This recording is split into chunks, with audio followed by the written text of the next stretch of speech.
안녕하세요. 지대식당의 이브쌤입니다. 2, 3등급을 노리는 학생분들 보통 어떻게 그 점수대를 유지하려고 하나요? 확실히 가져갈 수 있는 부분은 챙기고 아예 포기할 유형은 제껴두는 방법 많이 쓰실 텐데 이 과정에서 정말 잘 제껴지는 유형이 있죠. 바로 어법 유형입니다. 1등급 노리는 학생들마저도 이 유형에 대한 자신감이 많이 부족한 경우가 있더라고요.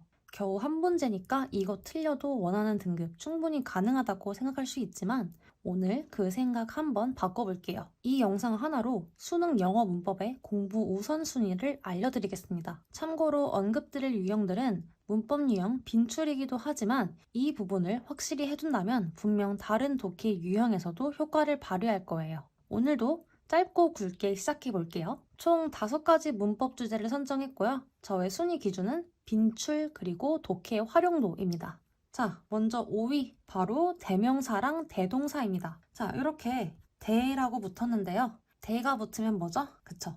대신한다 라는 뜻입니다. 먼저 대명사 얘기를 해볼게요. 대명사가 나오는 유형은 정해져 있어요. 바로 가리키는 대상이 단수인지 혹은 복수인지 이것만 파악해 주시면 됩니다. 지금 이 문장에서 가리키고 있는 그것, 이 복수라면 우린 뭘 쓸까요? 바로 them, those 이런 복수 대명사를 쓰겠죠? 반면에 단수라면 it, its 이런 대명사를 쓸 겁니다. 대동사 출제 유형도 정해져 있어요. 지금 이 대신하고 있는 동사가 비동사인지 일반 동사인지 이것만 파악을 하시면 됩니다. 참고로 여기서 비동사는 여러분들이 모두 알고 계신 그 am, is, was, were 맞고요. 일반 동사는 그 외 모든 나머지 동사들입니다. 자, 비동사는 어떻게 대신하냐? 우리가 알고 있는 그 be 동사의 여러 형태들 있죠? am, are, is, was, were 이걸로 받으면 되고요.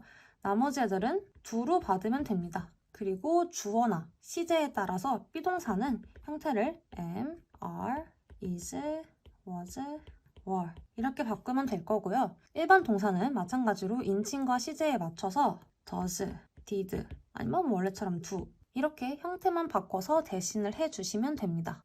이 부분은 한번 예문으로 확인을 해볼게요. 자, lemon contains a lot of vitamins as it is kiwi 또는 as does kiwi 이런 문장입니다. 자, 먼저 여기를 검증을 해볼 건데요. 앞에 문장을 보아하니 contains라는 일반 동사가 쓰였죠? 레몬은 많은 비타민을 포함하고 있다. 마치 키위가 그런 것처럼. 자, 여기서 그런 것이라는 것은 포함하다를 뜻하고 일반 동사죠. 때문에 우리는요, 두 동사로 받아줄 거고요. 이거를 3인칭 단수, 키위가 3인칭 단수이기 때문에 얘를 does로 바꿔주는 과정을 거치면 됩니다. 다시 정리해보자면은 대명사는요, 단수, 복수 따지면 되고요. 대동사는 비동사, 일반 동사 이것만 따지면 됩니다. 자, 다음 4위 부사입니다. 자, 먼저 부사는 언제 사용되죠?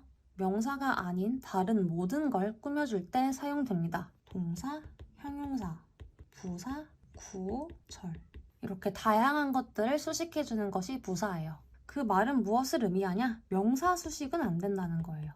얘들만 수식이 됩니다. 명사를 수식해주는 것이 형용사인지 아니면 잘못 쓰인 부사인지 한번 꼭 확인을 해주세요. 그리고 부사 관련해서 가장 빈번하게 쓰이는 건 바로 보어입니다. 자, 꼭 기억하세요. 부사는 절대 보어 자리에 오지 않습니다. 이 문장은 특히 오형식에서 주의를 해주셔야 돼요. 오형식 구조 어떻게 되죠? 주어, 동사, 목적어, 목적격 보어인데요. 이 목적격 보어 자리에 부사가 왔다? 무조건 틀립니다. 자, 예문을 한번 볼까요? You make me happy. 너는 나를 행복하게 해 라는 문장이에요. 주어, 동사, 목적어, 목적격 보어 이렇게 나뉘었는데 여기 이 자리에 만약에 happy가 왔다? 무조건 틀립니다. 밑에 문장도 한번 볼게요. Keeping your house warm is important. 이렇게 여기 부분이 이제 주어에 해당되는데요. 유지하는 것, 너의 집을 따뜻하게 이렇게 여기 오형식이 사용되었죠? 이 자리에도 만약에 warmly가 왔다라면 틀립니다. 일단 부사는 뒤에 ly가 붙은 형태가 굉장히 많아요. 하지만 주의하셔야 할 부사가 아닌 표현, 대표적인 3가지 한번 알려드릴게요. 바로 friendly, lovely, costly인데요. 얘네들은 뒤에 이렇게 ly가 붙어 있긴 하지만 부사가 아닌 형용사라는 점도 함께 기억을 해주세요. 자, 다음 3위는 관계대명사랑 관계부사입니다. 얘네들 역할은 뭐죠? 앞에 선행사가 있으면은 얘를 이렇게 수식해주는 역할을 합니다.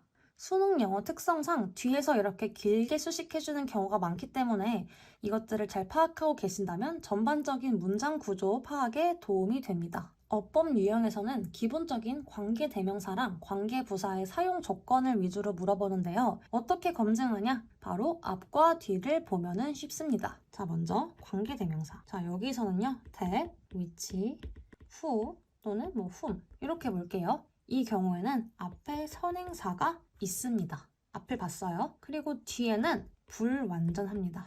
문장이. 완벽한 하나의 문장이 아니라 무언가가 빠졌다라는 뜻이겠죠. 자, 다음 볼게요. 이번엔 관계대명사 what입니다.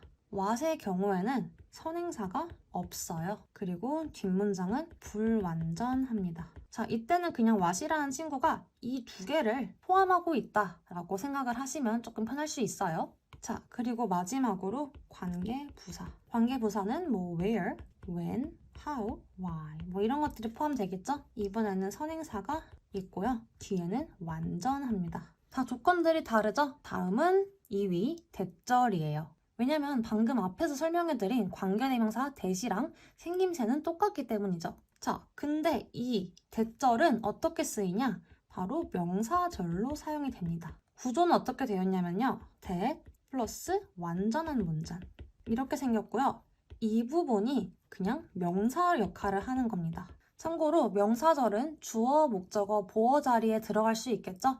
여기서 말씀드린 that은 형용사 역할을 하고 있는 거겠죠? 아무래도 앞에 있는 선행사를 꾸며주는 거다 보니 형용사 역할을 하는 게 바로 관계대명사 that이고요. 다시 설명해드린 that절은 명사 역할을 하고 있습니다. 참고로 2022년 수능 어법 유형 정답이 바로 이 개념이었습니다. 자, 마지막 대망의 1위는 바로 동사 형태입니다. 동사는 특히 품사 중에서 활용이 가능하죠. 인칭에 따라서 s가 붙기도 하고요. 비동사는 주어에 따라 형태가 굉장히 다양해지고 또 수동태, 시제 이렇게 너무나도 많은 변수들이 있어요. 그리고 이 변수들이 문법 유형에 정말 잘 나옵니다. 대표적인 변수 2가지 한번 얘기를 해볼게요. 자, 첫 번째, 수일치. 이거 정말 자주 나옵니다. 자, 이걸 하기 위해 뭐가 필요하냐? 바로 문장 속의 주어 그리고 동사를 파악하는 것이 굉장히 중요해요. 만약에 주어가 단수, 3인칭이면 동사에 s가 붙을 거고요. 아니면 안 붙겠죠. 하지만 문제는 무엇이냐? 이 복잡한 문장 속에서 단 하나의 주어랑 동사를 발견하는 것이 까다로운 것이죠. 막 주어를 수식해주는 굉장히 복잡한 수식어구들이 많아요. 그런 표현들 함께 익혀두셔야 뒤에 나오는 동사를 잘 파악할 수 있을 겁니다. 자, 또 2번째 나오는 건 바로 수동태입니다. 능동태가 사용되어야 하는데 수동태가 사용되어서 틀린 경우 많이 보셨을 거예요. 근데 이를 어떻게 판단하냐? 해석을 해야 돼요. 해석을 하고 이 전반적인 글의 내용을 이해할 수 있어야 합니다. 자, 예를 들어서 이렇게 2문장이 있어요. The teacher gave the report 그리고 The teacher was given the report 라는 2문장이 있습니다. 얘는 능동태 문장이고 얘는 수동태 문장이에요. 사실 이 2문장 모두 문법적으로는 올바릅니다. 전자는요. 선생님이 리포트를 준 거고요. 후자는 선생님이 리포트를 받은 겁니다. 하지만 이게 어떤 맥락의 글 속에 있냐에 따라서 한 문장은 올바른 문장이 될 수 있고 한 문장은 틀린 문장이 될 수 있어요. 자, 지금까지 이렇게 5가지 빈출 유형을 말씀드렸는데요. 역시 영어 해석과 문제 풀이의 기본은 바로 문장의 주어와 동사를 찾는 것이라는 것. 그리고 한 문장에 주어와 동사는 딱 하나씩 존재한다는 점도 함께 아셔야 합니다. 이것이 위 5가지 유형의 기본이 되어야 하는데요. 여기에 더해서 영순위로 한 가지만 더 추가를 드릴게요. 바로 동사 판단이에요. 이렇게 동사가 와야 할 자리가 있어요. 근데 여기에 예를 들어 뭐 ing 아니면 pp 이런 것들이 사용되었다? 그러면 이 부분 잘못되었기 때문에 정답입니다. 또한 분사 형태가 사용되어서 앞에 있는 명사구를 수식해줘야 하는데 여기에 형태가 동사인 게 활용되었다? 그럼 그 부분도 잘못되었기 때문에 정답입니다. 이렇게 동사 자리를 잘 파악해 주시면 되겠습니다. 시작하기 겁나시는 분들은 이 우선순위대로 하나하나 정복해 보시면 이후 다른 문법 개념들도 아마 잘 익힐 수 있을 것 같아요. 시간도 오래 걸리지 않으니까 부담 갖지 마시고 한번 꼭 시작을 해보시길 바랍니다. 또한 말씀드린 유형들은 많이 나오기도 하지만 먼저 익혀두시면 독해를 하시는 데에도 지장이 없기 때문에 원하시는 등급을 위해 꼭 익혀주시길 바랍니다. 감사합니다.